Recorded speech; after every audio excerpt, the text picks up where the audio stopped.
स्नेहा जरा देख तो बेटा, मीनू तैयार हुई या नहीं, बारात आने वाली है। सुमित्रा देवी व्यग्रता से बोली। माँ जी आप चिंता ना करो, मैं मीनू के कमरे से ही आ रही हूँ, बस कुछ पल की ही देरी है। नहीं बेटा, वह बारात के आने पर वे लोग मीनू को ही बुलाएंगे। कोई बात नहीं माँ जी, मैं स्वयं इस पर नज़र रखे हूँ, स्नेहा ने उत्तर दिया। हाँ बहू, तुम खुद सारा बंदोबस्त देखो, कहकर सुमित्रा देवी कहकर बाहर की तरफ चल दी। आज से 2 महीने पहले ऐसा नहीं था। यही सुमित्रा देवी स्नेहा को बात बात पर ताने देने से बाज नहीं आती थी। बदले में स्नेहा भी कुछ ना कुछ कहकर ही चुप होती। था यूँ कि जब राजेश और स्नेहा की शादी हुई तो वह सुमित्रा देवी को ये रिश्ता पसंद नहीं आया। एक तो दोनों की लव मैरिज थी, दूसरे दोनों के स्टेटस में बड़ा फ़र्क था। जहां राजेश एक मीडियम क्लास परिवार से था, साथ ही 2 शादी लायक बहनें भी थी। उनके अनुसार भाई की लव मैरिज का असर दोनों बहनों की शादी पर पड़ेगा। साथ ही स्नेहा एक धनाढ्य परिवार से थी। उसके पिता एक बड़े गांव के तालुकदार थे। पड़ोस के गांव में भी उनका काफ़ी नाम था। परिवार गांव का था, पर उन्होंने अपने दोनों बच्चों को शहर में रहकर शिक्षा दिलाई थी। पहले तो अपने बराबर का परिवार ना मिल पाने से दुखी थे, पर बाद में बच्चों की खुशी को देखते हुए शादी कर ली। सुमित्रा देवी को बहू के अमीर घराने को देखते हुए हमेशा उससे नाराज़ रहती। स्वयं को उससे कम आंकना पड़ता। वह उसे बड़े घर की बेटी है तो क्या यही करेगी?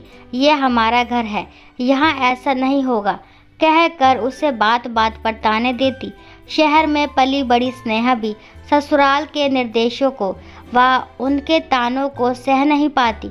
वह पलट कर जवाब दे देती और दोनों में महाभारत छिड़ जाती। राजेश और राजेश के पिता दोनों को समझाते, पर घर का माहौल ज़्यादातर तनावपूर्ण ही रहता। दोनों बहनें भी स्नेहा को ही गलत मानती।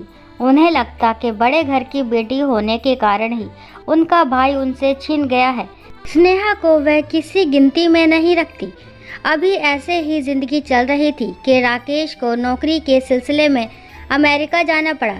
स्नेहा साथ जाना चाहती थी, पर वीज़ा न होने पर जा नहीं सकती।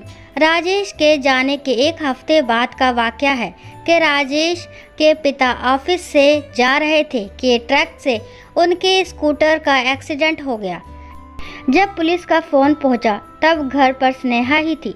सुमित्रा देवी व दोनों बहनें मौसी के घर गई हुई थी। उनको फ़ोन किया तो फ़ोन बंद मिला। स्नेहा अकेली ही अस्पताल पहुंची। डॉक्टर ने तुरंत ऑपरेशन करने को कहा।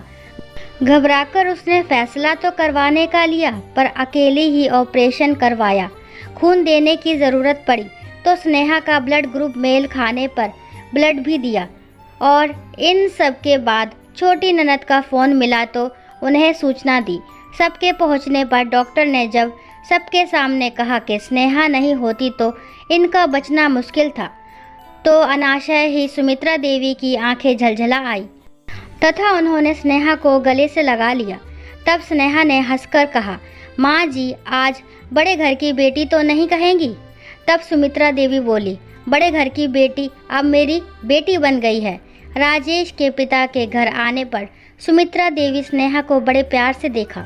दोनों बहनों ने भी उसे भाभी का मान दिया। आज बड़े घर की बेटी एक प्यारी सी बहू व भाभी बन गई थी। आशा करती हूँ ये कहानी आपको ज़रूर पसंद आई होगी। अगर कहानी पसंद आती है तो प्लीज़ मेरे चैनल को लाइक शेयर सब्सक्राइब करना ना भूलें, और इस कहानी के बारे में आपके क्या विचार है कमेंट बॉक्स में ज़रूर बताएं। और कहानी को लास्ट तक सुनने के लिए थैंक यू। राधे राधे, राम राम।